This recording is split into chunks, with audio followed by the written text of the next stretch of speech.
ஈடுபாடு இல்லை, ஒரு பெரிய புரிதல் அப்படிங்கிறார்.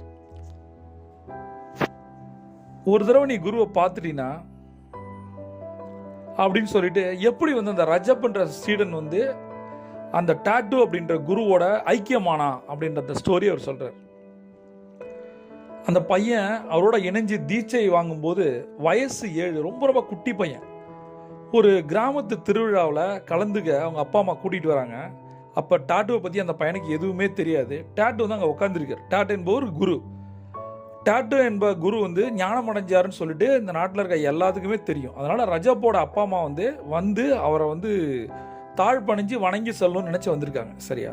இப்போ அவங்களுக்கு ஒரு பெரிய நம்பிக்கையெல்லாம் இல்லை. சில பேர் நம்ம பார்த்தோன்னே வணங்கணும்னு தோணும், அவரை பற்றி கேள்விப்படும் போது கும்பிடணும்னு தோணும். அது போல தான் அந்த நாட்டுடைய பாரம்பரியம் ரொம்ப ட்ரெடிஷ்னலானது. யாராவது ஞானம் அடைஞ்சவங்கன்னு கேள்விப்பட்டாங்கன்னா அது உண்மையோ பொய்யோ காலை தொட்டு கும்பிட்டு வருவாங்க, அவ்வளோதான்.